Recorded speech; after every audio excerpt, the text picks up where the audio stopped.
संविधान के प्रमुख अनुच्छेद की बात की जाए तो भारतीय संविधान में वर्तमान में 26 नवंबर 2021 तक की स्थिति के अनुसार गणना की दृष्टि से 468 अनुच्छेद हैं, परंतु क्रमिक दृष्टि से अभी भी 395 अनुच्छेद हैं।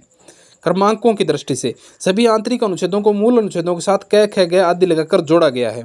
ठीक है, तो प्रमुख अनुच्छेद मुख्य मुख्य कौन से हैं उसकी हम देख लेते हैं। तो अनुच्छेद 1 में संघ का नाम और राज्य क्षेत्र। अनुच्छेद 2 में नए राज्यों का प्रवेश और स्थान। और 3 में निर्माण और वर्तमान क्षेत्र में सीमाओं नाम का मतलब 1 में राज्य है और 2 में उसको जो है सीमाएं कहाँ तक आएगी, वर्तमान उसको नाम में चेंज कर सकते हैं कि नहीं कर सकते हैं, वो सारी चीज़ें हैं इसके अंदर। ठीक है, और अनुच्छेद 5 में है संविधान के प्रारंभ के समय जो नागरिकता अनुच्छेद 5 में है। और अनुच्छेद 14 में विधि के समानता का अधिकार, मतलब सभी को समान अधिकार है। अनुच्छेद 15 में धर्म, मूल जाति, लिंग, जन्म स्थान के आधार पर किसी के साथ भेदभाव नहीं किया जाएगा। अनुच्छेद 16 में लोक नियोजन, विषय अवसर की समानता। लोक नियोजन का मतलब सभी को काम दिया जाएगा, किसी के साथ भेदभाव के द्वारा छोड़ा नहीं जाएगा। अनुच्छेद 17 में अस्पृश्यता का अंत, यानी छुआछूत नहीं की जाएगी। अनुच्छेद 18 में उपाधियों का अंत। अनुच्छेद ये जो 19 है इसमें वाक स्वतंत्रता, वाक यानी बोलने का अधिकार है, आपको आपके खुद के बारे में आप पक्ष रख सकते हैं। और अनुच्छेद 20 में अपराधों के लिए दोष सिद्धि के संबंध में संरक्षण, आप अपने अपराध खुद साबित कर सकते हैं कि जी मैंने किया है कि नहीं किया है, इसके लिए आपको पूरी स्वतंत्रता है।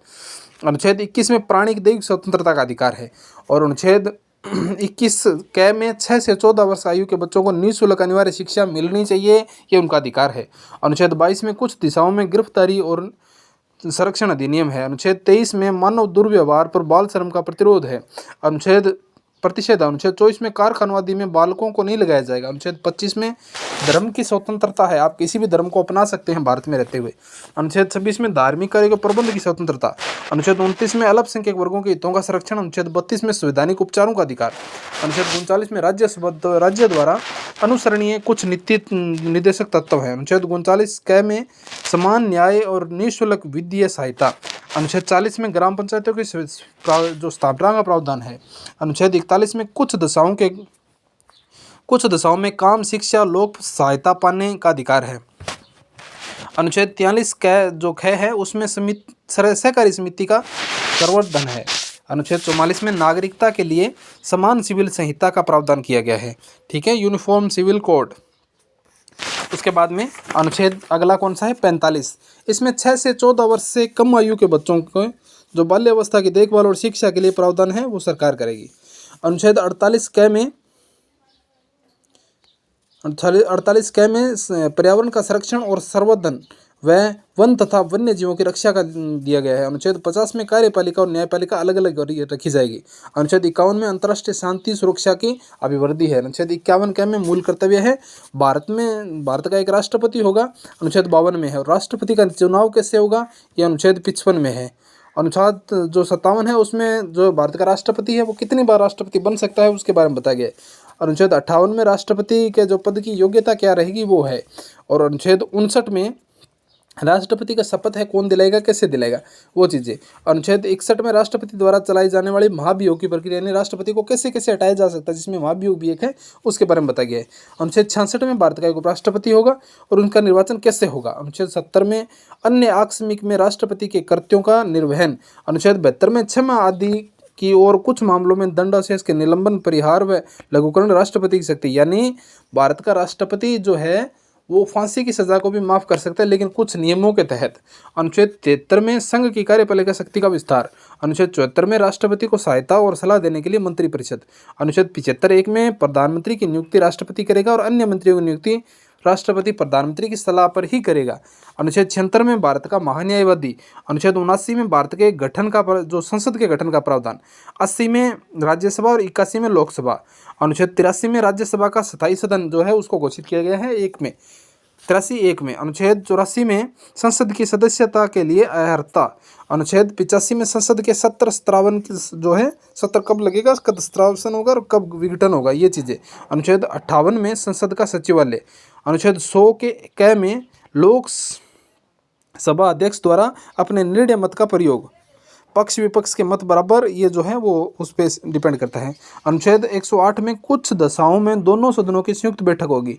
अनुच्छेद 109 में धन विधेयक के संबंध में विशेष प्रक्रिया। अनुच्छेद 110 में धन विधेयक की परिभाषा। अनुच्छेद 112 में वित्तीय जो है वार्षिक वित्तीय वितरण, अनुच्छेद 117 में वित्त विधेयकों के बारे में विशेष उपबंध, अनुच्छेद 122 में न्यायालयों द्वारा संसद की कार्यवाहियों की जांच न किया जाना, अनुच्छेद 123 में संसद के विश्रांति काल में अध्यादेश प्रख्याप्ति करने की राष्ट्रपति की शक्ति, अनुच्छेद 124 में उच्च न्यायालय की स्थापना और गठन, अनुच्छेद 129 में उच्चतम न्यायालय का अभिलेख न्यायालय होना, अनुच्छेद 137 में उच्चतम न्यायालय की पुनर्विलोकन की शक्ति, अनुच्छेद 143 में उच्चतम न्यायालय में परामर्श करने की राष्ट्रपति की शक्ति, अनुच्छेद 148 में भारत का नियंत्रण और महालेखा परीक्षक, अनुच्छेद 155 में राज्यपाल की नियुक्ति, 161 में क्षमा आदि के कुछ मामलों में राज्यपाल को भी अधिकार दिए गए। ठीक जैसे राष्ट्रपति का काम होता है देश में, वैसे ही राज्यपाल का काम होता है। अनुच्छेद 162 में राज्य की कार्यपालिका शक्ति का विस्तार, अनुच्छेद 164 में राज्यपाल द्वारा मुख्यमंत्री की नियुक्ति और मुख्यमंत्री की सलाह पर अन्य मंत्रियों की नियुक्ति। देखिए, जो काम राष्ट्रपति का देश में होता है वही काम राज्यपाल का राज्य में होता है। अनुच्छेद 164 क में राज्यपाल द्वारा मुख्यमंत्री की नियुक्ति और मुख्यमंत्री की सलाह पर अन्य मंत्रियों की नियुक्ति। अनुच्छेद 165 में राज्य का महाधिवक्ता। अनुच्छेद 169 में राज्यों में विधान परिषदों का उत्साहन व सर्जन। अनुच्छेद 174 में राज्यपाल द्वारा राज्य विधानमंडल के समय समय पर सत्र बुलाने, उसका स्त्रावसन करने व विधानसभा को विघटित करने का अधिकार। अनुच्छेद 200 में राज्यपाल द्वारा विधेयकों का अनुमति देना व अनुमति रोक लेना या राष्ट्रपति के विचार के लिए आरक्षित कर लेना। अनुच्छेद 201 में राष्ट्रपति के विचार के लिए आरक्षित विधेयक। अनुच्छेद 213 में विधानमंडल के विश्रांति काल में राज्यपाल की अध्यादेश जारी करने की शक्ति। अनुच्छेद 214 में राज्यों के लिए उच्च न्यायालय। अनुच्छेद 215 में उच्च न्यायालयों का अभिलेख न्यायालय होना। अनुच्छेद 216 में उच्च न्यायालयों का गठन। अनुच्छेद 217 में उच्च न्यायालय के न्यायाधीश की नियुक्ति और उसके पद की शर्तें। अनुच्छेद 219 में उच्च न्यायालय के न्यायालयों द्वारा शपथ व प्रतिज्ञान। अनुच्छेद 226 में उच्च न्यायालय की कुछ सीटें निकालने की शक्ति। अनुच्छेद 231 में 2 या 2 से अधिक राज्यों के लिए एक ही उच्च न्यायालय की स्थापना। अनुच्छेद 233 में जिला न्यायाधीशों की नियुक्ति। अनुच्छेद 239 में संघ राज्य क्षेत्र का प्रशासन। अनुच्छेद 239 क में दिल्ली के संबंध में विशेष उपबंध। अनुच्छेद 241 में संघ राज्य क्षेत्र के लिए उच्च न्यायालय। अनुच्छेद 243 क में ग्राम सभा। अनुच्छेद 243 ख में पंचायतों का गठन। अनुच्छेद 243 ग में पंचायतों की संरचना और घ में पंचायतों में स्थानों का आरक्षण और झ में पंचायतों के वित्तीय मामलों का सिफारिश करने के लिए राज्यों द्वारा वित्त आयोग गठित करने का प्रावधान। अनुच्छेद 243 में पंचायतों के लिए निर्वाचन और थ में नगरपालिकाओं का गठन, य और क में नगरपालिकाओं के निर्वाचन और अनुच्छेद 243 य और ग में जिला योजना के लिए समिति और सहकारी समितियों का निगमन। इसके बाद में अनुच्छेद 247। अनुच्छेद 247 में कुछ आंतरिक न्यायालयों की स्थापना का उपबंध करने की संसद की शक्ति। अनुच्छेद 249 में राज्य सूची के विषय के संबंध में राष्ट्रपति हित में विधेयक बनाने की संसद की शक्ति। अनुच्छेद 253 में अंतर्राष्ट्रीय करारों को प्रभावी करने के विधान। अनुच्छेद 262 में अंतर्राज्यीय नदियों या नदी दूनों के जल संबंधी विवादों का निर्णय। अनुच्छेद 263 में अंतर्राज्यीय परिषद के संबंध में उपबंध। अनुच्छेद 266 में भारत और राज्य के सचिव निधियों और लोक लेखों के बारे में प्रावधान। अनुच्छेद 267 में भारत की आकस्मिक निधि। अनुच्छेद 280 में वित्त आयोग। अनुच्छेद 300 में विधि के प्राधिकार के बिना व्यक्तियों को संपत्ति से वंचित नहीं किया जाएगा। अनुच्छेद 312 में अखिल भारतीय सेवाएं। 315 में संघ और राज्यों के लिए लोक सेवा आयोग। अनुच्छेद 323 में लोक सेवा आयोग के प्रतिवेदन। अनुच्छेद 324 में निर्वाचन की अधीक्षक निर्देशन और नियंत्रणों का निर्वाचन आयोग में निहित होना। अनुच्छेद 200 जो 326 है उसमें लोकसभा राज्यसभा के विधानसभाओं के लिए निर्वाचनों का व्यस्त मताधिकार के आधार पर होना। अनुच्छेद 330 में लोकसभा में अनुसूचित जाति व अनुसूचित जनजाति के लिए सीटों का आरक्षण। अनुच्छेद 331 में लोकसभा में आंग्ल भारतीय समुदाय का प्रतिनिधित्व। 104 में संविधान शोधन 2019 द्वारा निष्प्रभावी हो गया ये। अनुच्छेद 332 में राज्यों के विधानसभाओं में अनुसूचित जातियों और अनुसूचित जनजातियों के लिए स्थानों का आरक्षण।